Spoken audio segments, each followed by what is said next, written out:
ময়মনসিংহের ভার্সিটি শেষ মোড় চক ছত্রপুরে জমি দখল ও চাঁদাবাজিকে কেন্দ্র করে জনি মিয়া ও তার পরিবার গত ১৫ বছর ধরে সন্ত্রাসী নির্যাতনের শিকার হয়ে আসছে। হামলা, ভাঙচুর আর হুমকির মাঝে অসহায় পরিবারটি প্রশাসনের নীরবতায় আরও হতাশ। এদিকে বিএনপির এক নেতা চাঁদাবাজদের বিরুদ্ধে কঠোর অবস্থানের কথা বললেও প্রতিপক্ষের দাবি মূলত জমি নিয়েই এই বিরোধের সৃষ্টি হয়েছে। ময়মনসিংহ প্রতিনিধি মোহাম্মদ আব্দুল হক লিটনের পাঠানো তথ্যচিত্রে বিস্তারিত ডেস্ক রিপোর্টে। আমার ৪-৫ বার পিস্তল ধরছে শরীরের মধ্যে, গুলি করে মেরে ফেলবো, আমার প্রাইভেট কারে উঠে নিয়ে গেছে গা। আমার কই জায়গাতে বার হয়ে যেতাম। জনি ও তার পরিবারের অভিযোগ, পাশেই বসবাসকারী ওয়াজেদ আলী ও জসিমউদ্দিনের নেতৃত্বে এলাকায় বিএনপি পরিচয়ধারী কয়েকজন ব্যক্তি তাকে চাঁদা দিতে চাপ সৃষ্টি করে। চাঁদা না দিলে তারা ডেকে এনে হামলা চালায়, ঘরের আসবাবপত্র ভাঙচুর করে এবং প্রাণনাশের হুমকি দেয়। সম্প্রতি রাতের আঁধারে দলবল নিয়ে এসে আবারও হামলা চালানো হয়। তার দাবি, দীর্ঘ ১৫ বছর ধরে এই ধরনের সন্ত্রাসী কর্মকাণ্ডের শিকার হলেও প্রশাসন কোনো কার্যকর ব্যবস্থা নেয়নি। তারা এই ঘটনায় প্রশাসনের হস্তক্ষেপের পাশাপাশি নিরাপত্তা ও ন্যায় বিচারের দাবি জানান। আমি কত সনে জমিন কিনছি, ৬২ সনে জমিন কিনছি।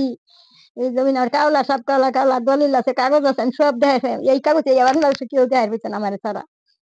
এই জমির লেগে আমার মাইরিয়ালে তারা নিয়ে আসবে, জমির লেগে এটা পাবছি। লোক এই যে নামধারী বিএনপি লোক আসে বলে টাকা দে, এই চান্দা মনে করেন সব টাকা দিয়ে দিতে হয়। আমার বউ পোলাপান নিয়ে আমি চলতে পারতাছি না, আমি অনেক কষ্টে চলতেছি। এখন সব টাকা তাদেরকে দিয়ে দিতে হয়, এদের মামলা চালাইতে হয়। এদের এই যে দরবার দেখা লোকজন আসে, আইসা আমার থানায় নেয়, এখানে নেয়, ওইখানে নিয়ে মনে করেন খুব জ্বালাতন করে। আমার বাড়িতে দৌড়া নিয়ে জায়গা, আমার ৪-৫ বার পিস্তল ধরছে শরীরের মধ্যে, গুলি করে মেরে ফেলবো, আমার প্রাইভেট কারে উঠে নিয়ে গেছে গা। নিয়ে গিয়ে বলছে যে তোর মাইরা লাবো, এই জায়গা ছাইড়াতে না ছাড়লে তোর মাইরা ফেলবো। তরকারি মরকারি সব পালাই দিতেছে। আমার কই জায়গাতে বার হয়ে যেতাম। ঠ্যাং ঠুং ভাঙছে, এর লেগে 0 পয়েন্টে বই রয়েছি। পোলাপানি স্কুলে পড়ে, টাকা পয়সা লেগে পড়াবার পারি না। মামলা চালাইতে করে দিতে আমার অনেক সমস্যা। স্থানীয়দের দাবি, দীর্ঘ ১৫ বছর আওয়ামী ফ্যাসিবাদী সরকারের আমলে জসিম ও ওয়াজেদ আলী নির্যাতনের শিকার হয়েছেন জনি ও তার পরিবার। গণঅভ্যুত্থানের পরও সেই অত্যাচার থামেনি। তাদের অভিযোগ, আওয়ামী ফ্যাসিবাদের পর এখন বিএনপি পরিচয়ে নতুন করে ত্রাসের রাজত্ব সৃষ্টি করা হচ্ছে।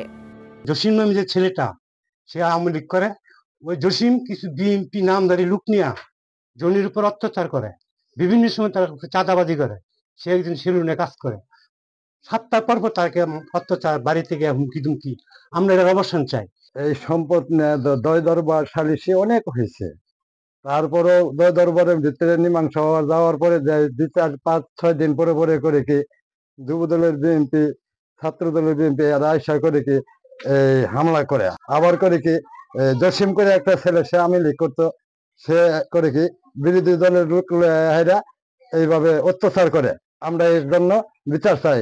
এদিকে প্রতিপক্ষ ওয়াজেদ আলী ক্যামেরার সামনে কথা বলতে রাজি না হলেও জসিমউদ্দিন তার বিরুদ্ধে আনা অভিযোগ অস্বীকার করেন। বলেন, জমি নিয়ে দীর্ঘদিনের বিরোধ থেকে সৃষ্টি হয়েছে এই ঘটনা, কিন্তু হামলার অভিযোগের বিষয়টি মিথ্যা ও ভিত্তিহীন। হ্যাঁ, সাথে আমার কোনো এই ধরনের কোনো বিরোধ নাই, সেটা মিথ্যা মামলা দিছে, অভিযোগটা মিথ্যা দিছে, পুরাটাই মিথ্যা। এই ধরনের কোনো হয় নাই তার সাথে তো আমি কথাই, কোনো কাজে ঝগড়ায় কোনো প্রশ্ন ওঠে না, তার মারবার যাবো কিন্তু। অন্যদিকে দলীয় পরিচয় ব্যবহার করে কেউ চাঁদাবাজি বা সন্ত্রাসী কর্মকাণ্ডের সঙ্গে জড়িত থাকলে তা বরদাস্ত করা হবে না বলে জানিয়েছেন বিএনপির এই নেতা।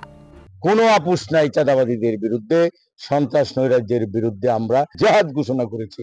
জনাব তারেক রহমান অবশ্যই তা অক্ষরে অক্ষরে পালন করার জন্য যে নির্দেশনা দিয়েছে। তারেক রহমান বলেছেন, যত বড় দলের নেতা হোক না কেন, তার ব্যক্তি স্বার্থে কোনো অনৈতিক কাজে জড়িত হয়, কোনো রেহাই নাই, তাকে বহিষ্কার করা হবে। এই ঘটনায় পুলিশ প্রশাসন দ্রুত কার্যকর ব্যবস্থা নিবে, এমনটাই প্রত্যাশা ভুক্তভোগী পরিবার ও স্থানীয়দের। বিজয় টিভি নিউজ ডেস্ক।